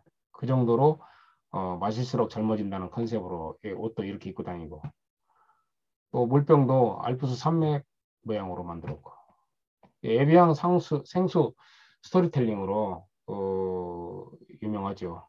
이게 진짜인가 아닌가는 아무도 몰라요. 실제로 뭐 그런 귀족이 살았는가도 역사책도 아니고 그러나 이런 이야기를 통해서 에비앙 생수는 유명해졌다. 1789년 신장 결석을 앓던 네세르 후작이 프랑스 동남부 알프스 자락의 에비앙이라는 마을에 요양하면서 병을 고친 후에 그 이유가 좋은 물을 먹었기 때문이라는 것이다. 그 물은 알프스 산맥에 만년설이 녹아서 만든 물이었는데 그 물의 성분을 분석해 보았더니 그 속에 미네랄 등 인체에 유익한 성분이 다량 함유되어 있었다.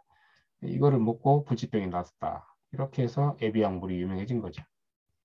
백세주도 이렇게 좀 어느 날 한 선비가 길을 가던 중에 어떤 젊은이가 이제 회초리로 자기 아버지를 때리고 있으니까 뭐라 했는가 봐요. 왜 뺏기노? 왜 아버지를 이렇게 회초리를 때리냐 하니까 이 아이는 내가 80살에 본 자식인데 백서주를 안 먹어서 나보다 더 늙어버렸다.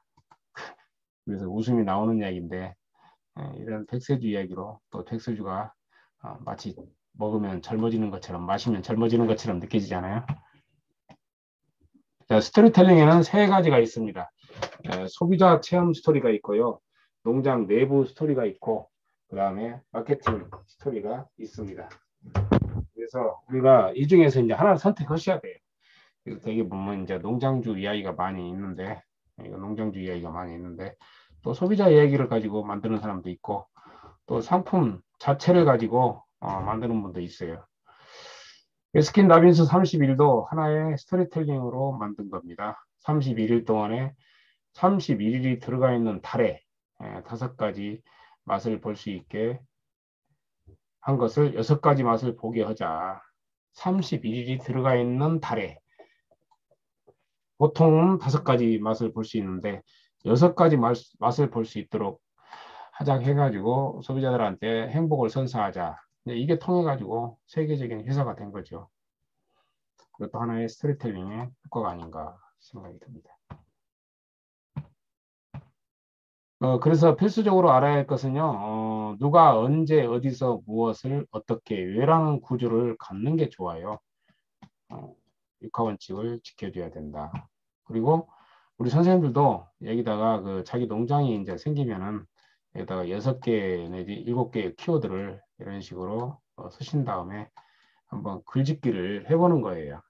이제 여기는 나는 지난 여름에 서울 방화동에 있는 둘째 언니네 집에 갔더니 어항 속에 물고기가 아름답게 보여 부러웠다. 저녁을 먹고 나서 형부와 함께 자전거를 탄 후 저녁 식사를 하였다. 집에 돌아서려고 일어섰더니 언니가 쌀통에 쌀이 떨어졌다고 부모님께 한가마 보내라고 한다. 인사하고 돌아서니 언니가 뭔가 손에 쥐어준다. 보니 화장품 세트다. 언니 부부의 따뜻한 마음에 가슴이 뭉클해졌다. 6개의 단어를 사용해서 글짓기를 해본 거던데요. 이것도 선생님들도 농장을 운영하게 되면 그 농장에서 가장 중요한 키워드를 이렇게 먼저 써보고 6개 내지 7개를 한번 써보고 이 글씨들을 연결해 가지고 어떤 이야기를 한번 만들어 보시기 바랍니다. 그것이 바로 스토리텔링이다 말씀을 드립니다. 이제 제가 한번 써보라고 한 거고요. 이건 말보로 담배도 남자는 항상 흘러간 로맨스 때문에 항상 사랑을 기억한다 해가지고 유명해졌죠. 말보로가 이제 여기 뒤에 보시면 이렇게 좀 존과 수잔의 애잔한 사랑 이야기잖아요. 그래서 여기 보면은 고학생인 남자 대학생이 여자를 좋아했는데 집안 그런 레벨이 안 맞아가지고 결혼을 못했어요. 담배가 꺼지면은 헤어지자 해가지고 헤어졌거든요. 그래서 헤어진 원인이 담배 때문이라는 생각이 들어서 이 남자가 나중에 필터를 개발했어요. 담배 필터. 그래서 백만장자가 되었는데 여자를 찾아가 보니까 여자는 잘못돼가지고 병들어 살고 있더라. 그래도 결혼하자 하니까 여자가 하루만 말미를 달라 해서 그 이튿날 가봤더니 죽어 있었다. 이게 지금 말보로 스토리텔링이거든요. 그러면서 담배를 피는 거죠. 그래서 참 존과 수잔의 애잔한 사랑 이야기가 이제 그 스토리텔링으로 됐어요. 그래서 여기 영어로도 이 말보로란 뜻이 남자는 이게 첫 잔을 딴 거예요. 첫 자. 말보로. 그래서 남자는 항상 기억을 한다 이거죠. 사랑을. 흘러간 로맨스 때문에 담배 맛도 나고 그래서 말보로가 유명해진 것 같아요. 자, 그래서 항상 그 스토리텔링 만들 때 중요한 점은요, 갈등을 집어넣어야 돼요. 갈등. 그래서 우리가 이런 구조를 갖는 게 좋습니다. 첫째는 이제 도입 배경부터 시작해서 나가고 주인공의 환경에 변화가 일어나고 갈등이 이제 빚어지게 되고 또 갈등이 쫙 올라가고 그다음에 돌이킬 수 없는 선택을 하게 되고 갈등이 해소되고 그래서 갈등이 꼭 그 잘 먹고 잘 살았다고 하면 안 되고 중간에 아주 위기 상황이 한 번은 있어야 아주 재밌는 스토리텔링을 만들 수가 있습니다. 소비자들이 읽어가지고 항상 유기가 있어야 돼요. 그래야 좋은 스토리텔링이 될 수가 있다. 그래서 스토리텔링 만드는 법 간단하게 알려드릴 거예요. 7번째, 농촌자원의 새로운 가치 발견에 대해서 한번 알아본 다음에 마무리를 해야 할 것 같아요. 그래서 우리가 농산물을 팔기 위해서는 농촌의 가치를, 농산물의 가치를 알고 있어야 돼요. 그래서 우리 농산물이 이제는 우리 농업이 이제는 농산물이 음식도 될 수가 있고, 그 다음에 우리 농산물이 화장품이 될 수가 있고, 그 다음에 우리 농산물이 약이 될 수가 있다. 그런 뜻이에요. 그러니까 한 가지 어떤 품목이 정해지면요, 한 30가지가 나온다고 생각하시면 됩니다. 그래서 꼭 공산품도 만들어내고 막 그러는 거지. 뭐 제주 감귤, 뭐 아주 감귤 모자, 감귤 넥타이, 감귤 머플러 그런 식이죠. 감귤 분말, 감귤 엑기스, 감귤 죽 그런 식으로 쭉 뻗어나가는 거예요. 자, 그래서 우리가 농업이라는 것이 이제 농촌 산업으로 융복합 산업으로 변신을 하고 있다. 농사업으로 되고 있어요. 농산업으로 변신하고 있다. 그래서 제가 알고 있는 아로비타 영농조합법인의 정수덕 대표님은요, 아로니아를 중심으로 몰로키아, 중동에서 유명한 채소인데 이런 걸 이용해가지고 국수, 만두, 빵, 샴푸, 그다음에 린스, 건강 라떼, 새싹보리, 새싹 몰로키아, 새싹 밀, 새싹 고구마 분말 등을 생산한 한 30가지 만들고 있어요. 그래서 몰로키아를 가지고 국수도 만들고 하니까 상당히 판매가 되더라고요. 변비에 좋은 거더라고요. 이게 또 항암 효과도 있고. 이분인데 우리 장로님이신데 아로니아 통팥죽, 여주 분말, 새싹보리 분말, 귀리 새싹, 그다음에 메밀수 새싹, 분말은 다 하고 엑기스도 아시고 발효 기술이 또 좋아요. 그래서 발효를 해가지고 여러 가지 그 상품을 만들고 있습니다. 자, 그다음에요. 지금 잼도 만들고 또 직거래 장터는 다 찾아다니면서 또 직접 판매를 또 해요. 그래서 그런 점이 또 보기가 저는 좋더라고요. 그래서 이런 식으로 크게 써붙여놓고 판매도 잘 합니다. 말보다 행동이 빠르고 그래서 이게 지금 농식품부 농업교육 포털에 올라가 있어요. 그래서 시간 나시는 분은 지금 서비스하고 있더라고요. 농업교육 포털에 가시면은 중장년 귀농귀촌 우수 사례에 지금 여기 아로비타 영농조합법인 정수덕 대표님이 올라가 있습니다. 제가 강의했거든요. 30가지를 개발해서 농촌 융복합 산업화를 몸소 실천하고 계시는 분입니다. 홍도끼도 만들고 블로키아 분말도 만드시고 또 이런 농작업 아로니아 따는 도구도 개발해가지고 아래다가 부직포 깔아놓고 막 긁으면 수확이 되도록 10만 원인데 이것도 지금 개발을 했습니다. 아로니아 찐빵도 개발하고 떫은 맛 제거 발효 기술이 좋아요. 그래서 떫은 맛 재배 기술 발효 기술도 개발해가지고 아로니아 떫은 맛을 제거해 주는 큰 성과 같아요. 또 무를 이렇게 좀 발효하기가 굉장히 힘든 게 무라 하더라고요. 근데 이분이 또 무를 이렇게 좀 너무나 이렇게 음소거가 안 돼 있는 분이 계시네요. 예, 제가 껐습니다. 무 발효하기가 힘든데 무항이라는 거를 해서 무를 발효시켜가지고 또 팔기도 하고 항상 이런 식으로 실험을 해요. 그래서 선생님들한테 제가 부탁을 드리고 싶은 게 발효 기술을 배워놓으면 써먹을 때가 진짜 많은 것 같아요. 굴 같은데 이렇게 해놓고 발효를 하고 있습니다. 떡볶이도 발효, 분말, 몰로키아, 변비에 좋은 거고 이게 지금 몰로키아예요. 아로니아, 그 다음에 아로니아 엑기스입니다. 떫은 맛이 없기 때문에 참 먹을만 하더라고요. 특히 항산화 식품으로 유명하기 때문에 아로비타 영농조합법인 치면 나오고 또 C도 만들고 막 그랬어요. 아로니아 C. 로컬푸드에서 많이 팔고 있고요. 또 선별기도 이렇게 만들어가지고 좀 팔았습니다. 하나에 100만 원인데. 또 요즘은 몰로케하고 여주를 이용해가지고 그 소편한 국수를 만들었더라고요. 이것도 참 맛있더라고요. 아로니아 콩조림도 만들고, 아로니아 피ュ레도 만들고, 아로니아 잼도 만들고, 새싹분말, 귀리 새싹분말, 보리 새싹분말, 고구마 순분말. 만들 수 있는 건 다 만들었어요. 그래서 선생님들이 어떤 컨셉의 농장인가를 먼저 살펴보시기 바라겠습니다. 1차 중심이냐, 2차 중심이냐, 3차 중심이냐. 그 다음에 내가 융복합, 다른 사람 거하고 같이 해야 할 거냐. 트렌드를 따라서 농사를 짓고 있는 거냐를 체크해 보셔야 되고, 소비자들이 있어야 돼요. 그래서 소비자들이 원하는 상품을 만들어내고 있는가. 이런 것이 균형하실 때 중요하죠. 그 다음에 고령 친화식품도 아까 제가 권장을 한번 해드리고 싶어요. 영양성과 부드러움. 이것만 잘 해결하면 지금 65세 이상 인구가 1000만 명 육박한다고 하잖아요. 우리나라도 노인 인구가 많이 늘어나니까 그만큼 식품이 많이 개발돼야 되는데 이것도 지금 비빔밥도 지금 노인 친화형으로 나온 거고요.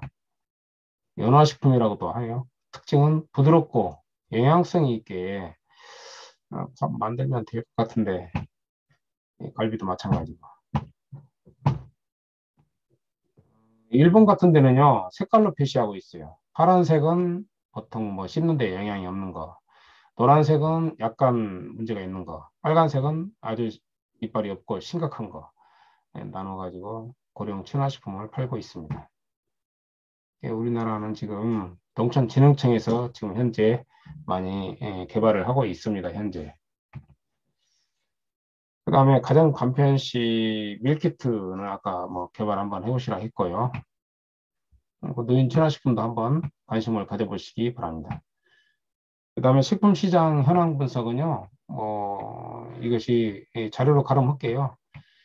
아까도 말씀드렸듯이 식품 분야는 우리가 부가가치를 올리는데 중요한 역할을 하고 있거든요. 그리고 2019년도에 업종, 성장이 빠른 업종을 소개해 드리면 사료 분야, 육가공 분야가 굉장히 잘 나가고 있고, 코로나로 인해서 더 잘 나가고 있더라고요. 고깃집은 잘 되잖아요. 그다음에 HMR 잘 나가고, 또 사료, 강아지 사료, 이런 것들이 잘 나가고 있다고 그래요. 그래서 우리 선생님들도 이렇게 그 6차 산업 인증을 먼저 받을 생각을 하시고, 농장이 2년 이상 되고 연간 매출이 3천만 원 이상이면 6차 산업 인증을 받을 수가 있거든요. 근데 인증 받으면은 개인은 15억까지, 법인은 20억까지 대출을 받을 수가 있습니다. 식품 산업은 꾸준히 성장을 하고 있다는 내용들이에요, 이게. 가장 인기 있는 것은요, 요즘 그 살 안 찌려고, 그러면서 단백질을 먹으려고 하는 경향이 있기 때문에 건강 보조용 액화식품 제조업이 엄청 뜨고 있습니다. 곡물 도정업도 뜨고 있고, 곡물 가공품 제조업도 뜨고 있고, 도시락 제조업이 뜨고 있고, 생수 생산업도 뜨고 있다고 해요. 또 장류 제조업이라든지 뚜부 및 유사식품 제조업이 뜨고 있는 것들입니다, 이게. 그래서 이거 잘 보면요, 아이디어가 나와요. 제가 뜨고 있는 것들만 지금 보고 있기 때문에 여기에 맞춰서 선생님들이 창업 아이템을 발굴해야 된다. 그리고 이거 하나 적어 놓으실래요? 창업 정보망 사이트. 창업 정보망 사이트에 시간이 없어서 이제 못 들어가겠는데, 여기 보면 선생님들이 어차피 귀농도 창업이잖아요. 자세히 나옵니다. 창업에 관련된. 그래서 청년농부 이 쌀로 이렇게 귀농 오셔가지고 연간 매출 70억 올리는 청년도 있거든요. 자, 그 다음에 이제 이런 것들은 잘 나가는 감소하는 산업이 있고, 그 다음에 잘 나가는 산업이 있으니까 한번 살펴보시기 바랍니다. 또 사양 산업을 하면 안 되고, 기왕이면 잘 나가는 산업 쪽으로 투자를 하는 게 좋겠죠.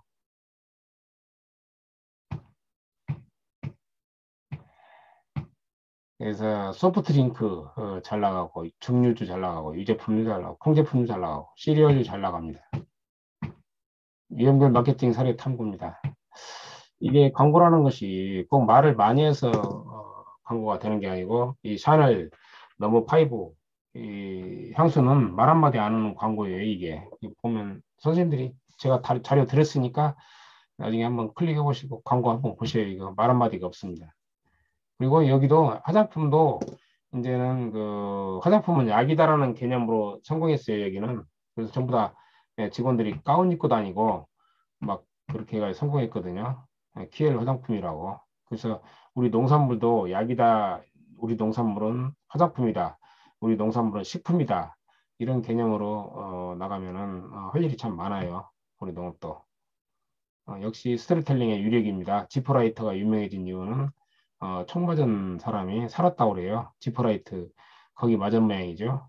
근데 이게 나중에는 부적이 됐어요. 이제 담배 안 피는 사람도 이 라이터를 전부 샀기 때문에 지퍼라이터가 유명해졌다고 그래요. 그 정도로 스토리텔링 유력은 엄청나다 말씀을 드립니다. 그 다음에 테디베어 인형도요. 루스벨트 대통령이거든요. 이분이. 근데 곰을 한 마리도 못 잡았답니다. 근데 그냥 그 비서관이 보좌관이 집에 있는 곰이라도 잡았다고 합시다. 근데 국민들을 속이려고 하는 건데 국민들을 속이지 마라. 이렇게 진실하게 했기 때문에 신문이 났거든요. 그러자 인형 장사가 인형 회사 이름을 바꿨어요. 테디베어로 브랜드를 바꿔가지고 유명해졌죠.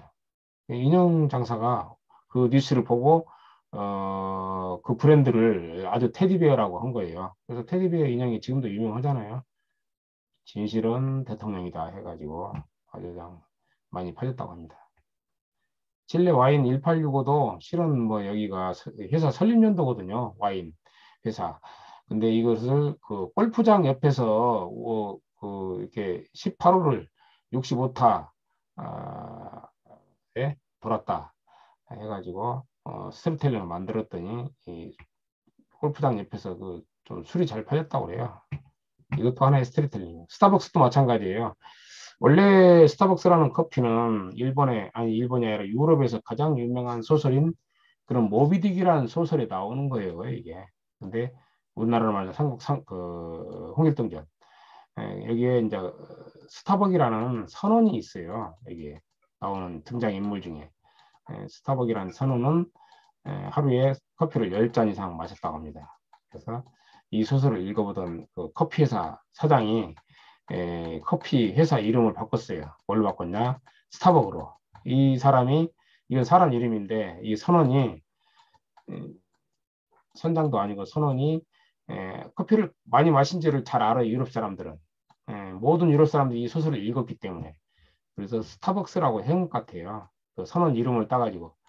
근데 이름을 땄더니 그 뒤로부터 그 커피 회사가 유명해지기 시작이 돼가지고 오늘날의 스타벅스 회사가 됐답니다. 소설에서 그 이름을 따온 거죠. 야, 이것도 새로운 또 아이디어더라고요. 유명한 소설에서 커피 많이 마시는 사람 이름을 따가지고 스토리텔링을 한 거죠. 그랬더니 이렇게 유명한 커피 회사가 된 겁니다. 이렇게 스타벅스 이름도 마찬가지고 스토리텔링이 그만큼 유명하다는 얘기예요. 그 다음에 원주의 돼지 문화원 사장님도 돼지 3천 마리 키시는 분인데 여기서 이제 그릇도 만들고 여기 보면 정말 유명하신 분이죠. 이분도 돼지 쇼도 하고 돼지 달리기 대회도 하고 또 펜션도 하고 돼지 그릇도 팔고 돼지 그림도 팔고 막 그래요. 그래서 농촌 융복합 산업화 대상도 받았습니다. 이분이. 여기도 이제 여기 익산의 감초 박사 김태준 박사도 감초를 중심으로 한 20여 가지 상품을 개발해 가지고 지금 잘 나가고 있죠. 그래서 우리 농촌 융복합은요 농산물을 공산품화 한다고 생각하시면 돼요. 그래서 어, 우리가 농산물을 농산물로만 보지 말고 어떤 식품이 될 수가 있고 또 약이 될 수가 있고 화장품이 될 수가 있구나. 그런 개념을 오늘 가지셨죠? 그래서 여기는 이제 체험, 뭐, 어성초 샴푸, 어성초 린스로 돈을 버는 분이에요. 이분도 많이 잘 나가고 있어요.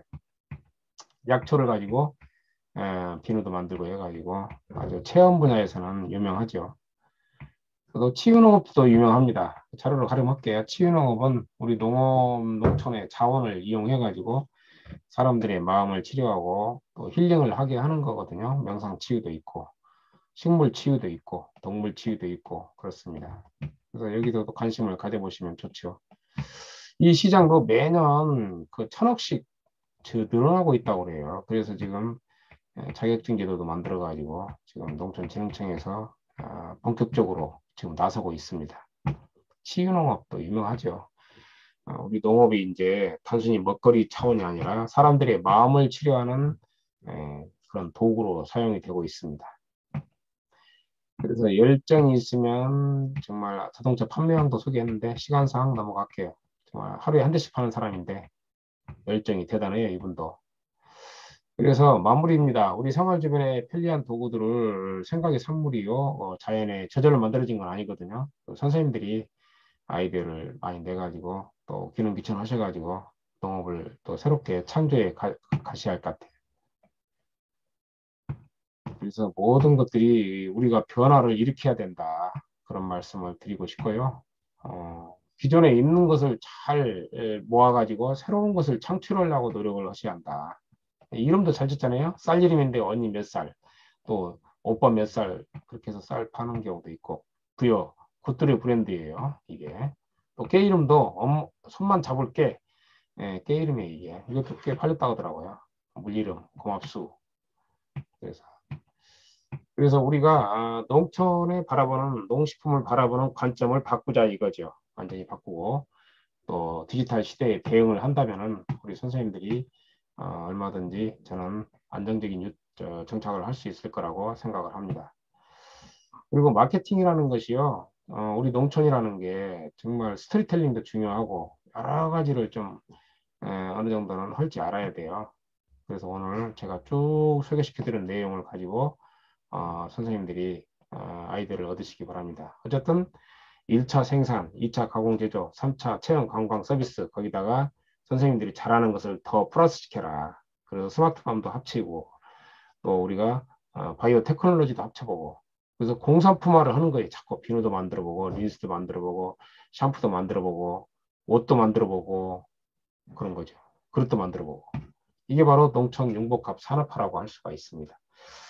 그래서 우리가 오늘 농산물 유통 마케팅은요, 선생님들이 농장을 일단은 농촌 융복합 산업화로 만든 다음에 거기서 농산물만 파는 게 아니라 먹거리만 파는 게 아니라 사람들한테 우리 농촌을 치유도 해주고 그 다음에 공산품으로도 팔고 그랬을 때 농해소득도 올라가고 우리 농업도 더 크게 뭐 딸기 하나 가지고 30개 나오는 거예요.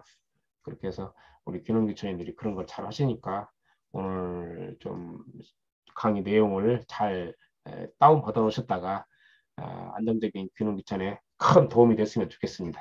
오늘 어떻게 좀 강의 유익하셨나요?